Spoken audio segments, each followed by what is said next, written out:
सबको जय मसीह की। मैं जतिन बब्बर। प्रभु आप सबको ब्लेस करे। आप सब जानते हैं कि प्रभु के वचन में लिखा हुआ है, हे बोझ से थके हारे लोगों मेरे पास आओ, मैं तुम्हें शांति और चंगियाई दूंगा। तो आप सब ब्लेस हैं प्रभु यीशु मसीह के नाम में। तो इस चैनल को ज्यादा से ज्यादा सब्सक्राइब करें, शेयर करें और वीडियोस को लाइक करें। इस चैनल पे मैं प्रॉफेट विजेंद्र सिंह जी की वीडियोस डालता हूं। शेयर करने के लिए मैं इसलिए कह रहा हूं क्योंकि जो लोग प्रभु यीशु मसीह के बारे में नहीं जानते हैं या जिन तक सुसमाचार नहीं पहुंचा है, उन तक सुसमाचार पहुंचाया जाए। आज मेरा बिलीव है कि आप जो वर्ड सुनेंगे आपकी लाइफ सेम नहीं होगी। तो आज से एक टीचिंग की शुरुआत मैं आपके लिए कर रहा हूं। ये टीचिंग मोस्टली मैं बाइबल कॉलेज में अपने देता हूं, लेकिन वहां पे बहुत डिटेल में होती है।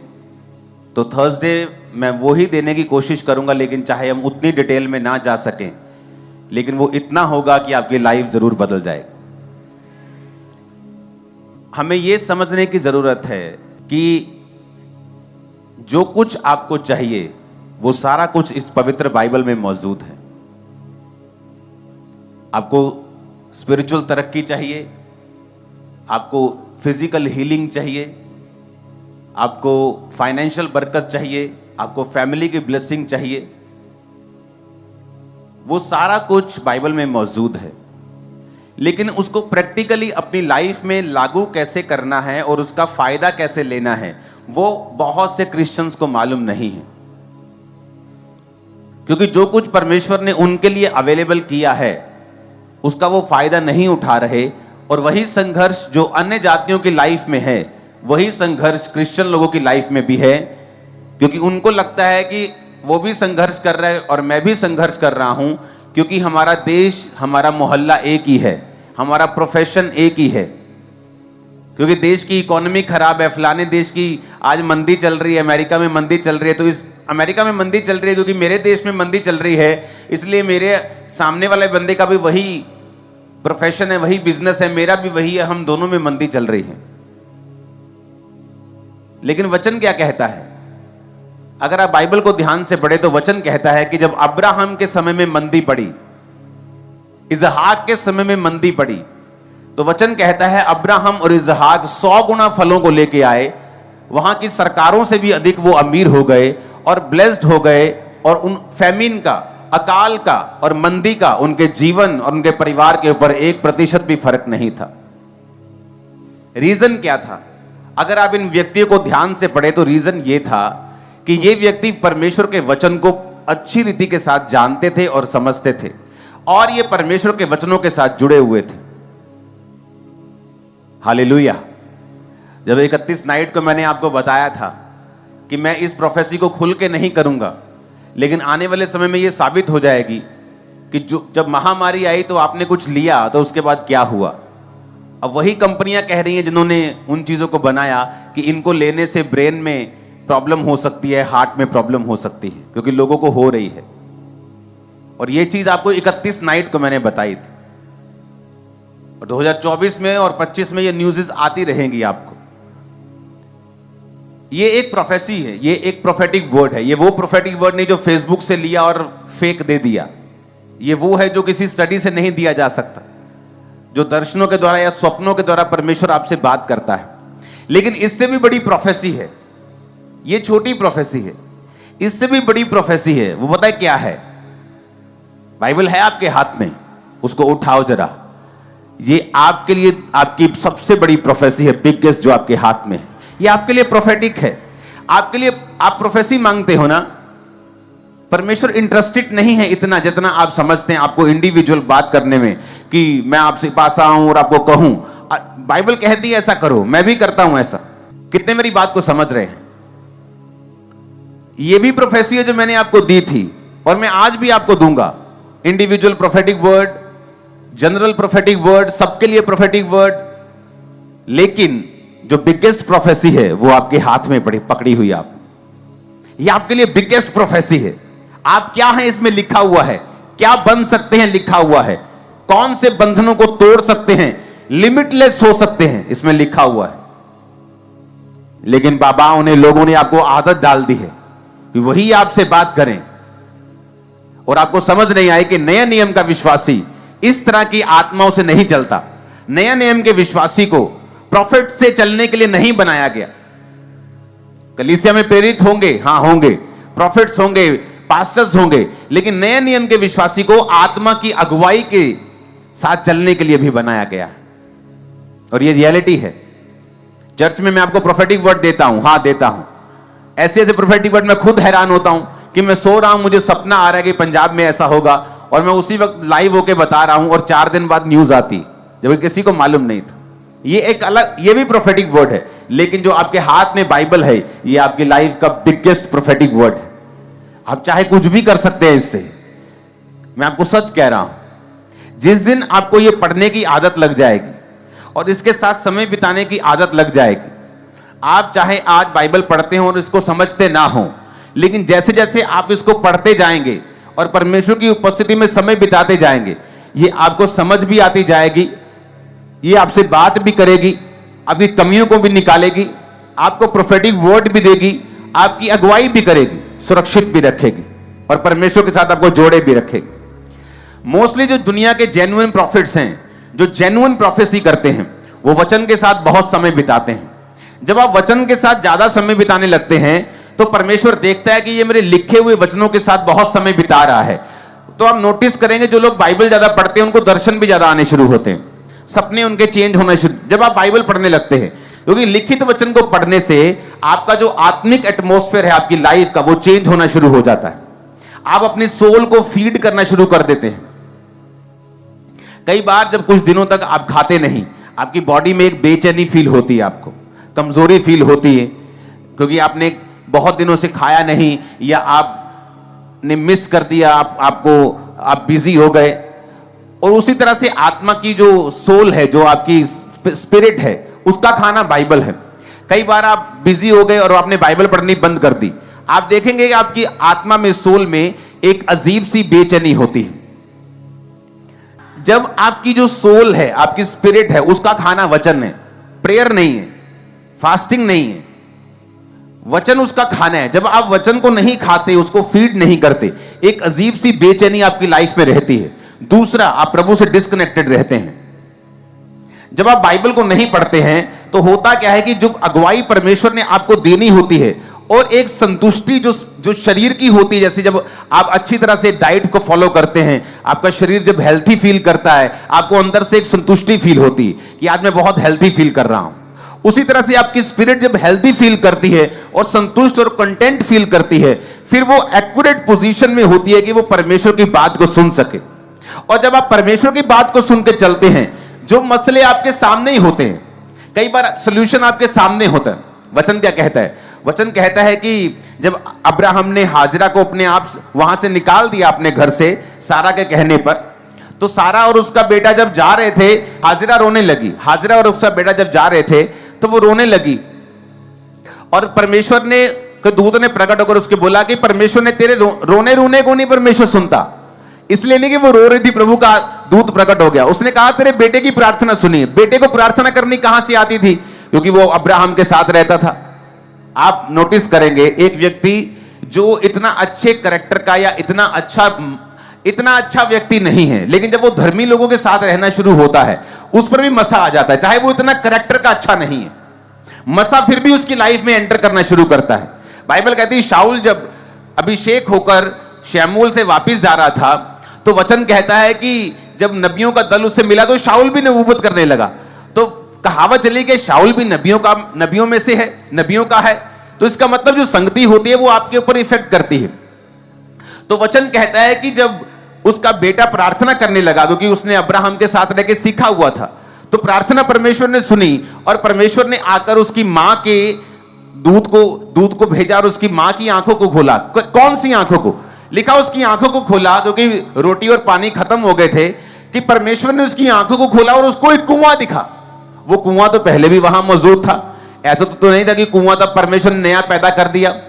सोल्यूशन वहीं पे था, जिंदगी वहीं पे थी, लेकिन वो उस जिंदगी तक वो पहुंच नहीं पा रही थी। उसका रीजन ये था कि उसकी आंखें बंद थी। आंखें बंद होने का कारण यह था कि परमेश्वर को पुकारा नहीं गया था। और उसके बेटे ने जब प्रभु को पुकारा, जब परमेश्वर को अपनी लाइफ में इनवाइट किया, कैसे इनवाइट करते हैं आप? प्रार्थना से। कैसे इनवाइट करते हैं? वचन के साथ जुड़ के। और लिखा जब उसकी आंखें खुली तो वो पानी वहीं पे था। होता क्या है, जब आप बाइबल पढ़ते हैं आपकी स्पिरिचुअल आइज ओपन हो जाती, तब वो सॉल्यूशन आपके सामने ही होता है, आपके आसपास ही होता है, लेकिन आपको कभी दिखता नहीं। आप सफर करते रहते हैं, खिंचते रहते हैं, आप दुखी हो जाते हैं क्योंकि वो सॉल्यूशन आपको दिख नहीं रहा, क्योंकि आपने अपनी जिंदगी में परमेश्वर को इनवाइट नहीं किया हुआ, आप बाइबल के साथ नहीं जुड़े हुए, आपने प्रार्थना को अपनी जिंदगी में महत्व नहीं दिया हुआ। कितने मेरी बातों को समझ रहे हैं? कई बार आपके हस्बैंड को बदलने के लिए आपकी एक ही बात चाहिए होती है, एक ही बात ऐसी आपके मुंह से निकलेगी, वो प्रभावित हो जाएगा और धीरे धीरे बदल जाएगा। लेकिन वो बात तब तक परमेश्वर आपके मुंह से नहीं निकालता जब तक आप पूरी तरह से अपनी लाइफ को परमेश्वर के सामने समर्पित नहीं करते।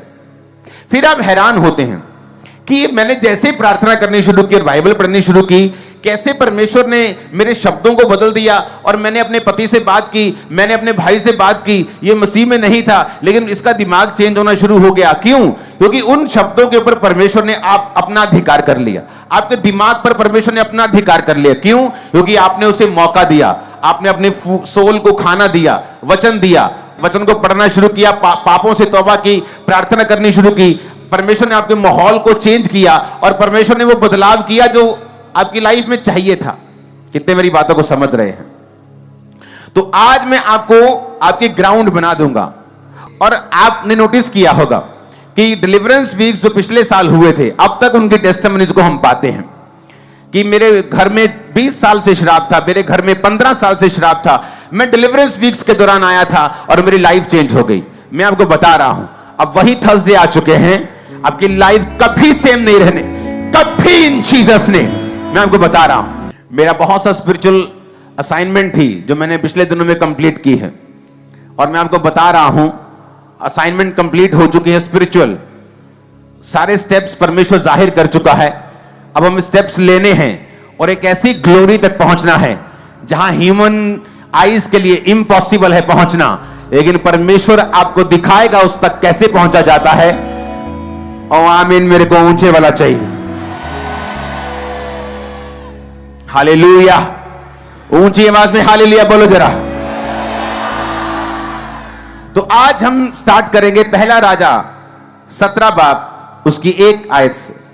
उसमें लिखा हुआ है, तिशबी एलिया जो गिलाद के परदेशियों में से था, उसने अहाब से कहा, इज़राइल का परमेश्वर यहोवा जिसके सम्मुख मैं उपस्थित रहता हूं, उसके जीवन की शपथ, इन वर्षों में मेरे कहे बिना ना तो मेह बरसेगा ना औस पड़ेगी।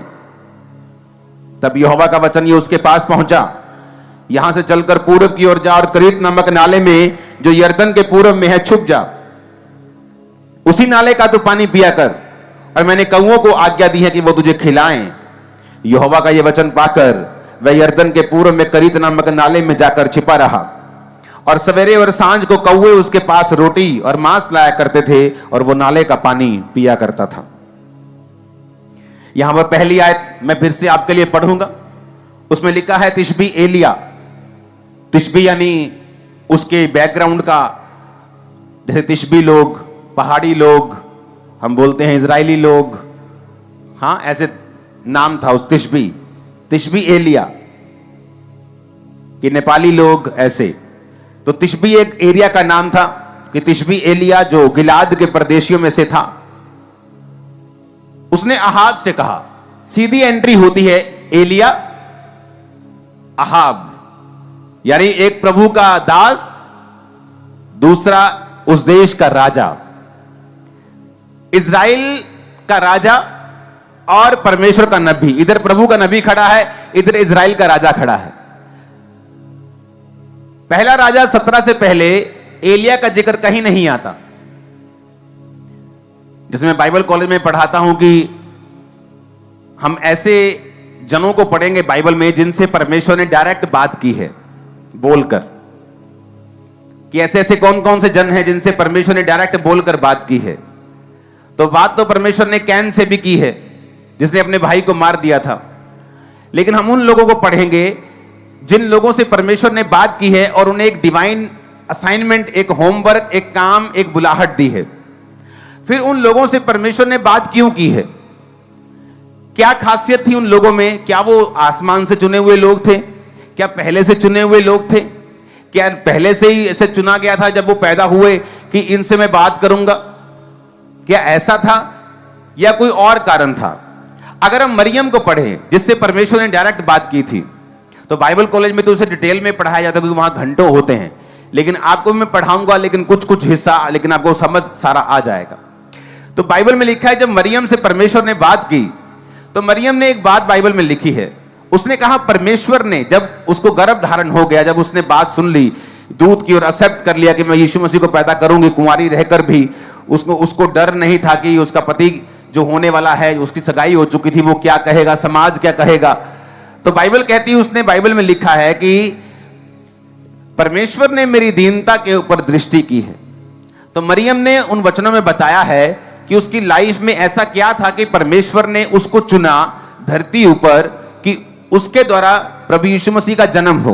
पहली बात थी कि वो कुंवारी, असली कुंवारी थी, नाम की कुंवारी नहीं थी। उसने बाइबल कहती कभी भी किसी पुरुष के साथ कोई संबंध नहीं बनाया था। सेकंड, वो दीन थी। लिखा परमेश्वर ने, उसने लिखा कि परमेश्वर ने मेरी दीनता के ऊपर दृष्टि की है। तो जब भी बाइबल में हम किसी के ऊपर परमेश्वर की ग्रेस को देखते हैं तो ये सिर्फ एक तरफा मामला नहीं होता, सिर्फ एक तरफा नहीं होता कि परमेश्वर ने उसको चुन लिया है। ये दो तरफा मामला होता है कि परमेश्वर का मकसद कि अगर तू पवित्रताई पे चले और मेरी आज्ञाओं को सुने तो मैं एक डिवाइन ईश्वरीय होमवर्क तुझे दूंगा, काम करने को दूंगा, मैं तेरी अगुवाई करूंगा, तुझसे बात करूंगा। तो जब परमेश्वर का मकसद हमें मिलता है, दूसरा हम उसके अनुसार अपने जीवन को बिताते हैं, तो परमेश्वर आज भी धरती के ऊपर देखता है कौन से लोगों को मैं इस्तेमाल कर सकता हूं अपनी महिमा के लिए। फिर परमेश्वर लोगों को ढूंढता है जो अपने जीवन को समर्पित कर चुके हैं। बाद में कहीं बिगड़ जाते हैं वो बात अलग है, लेकिन जब वो बिगड़े नहीं होते, प्रभु उनको चुनता है, सामर्थ देता है, उन्हें इस्तेमाल करना शुरू करता है।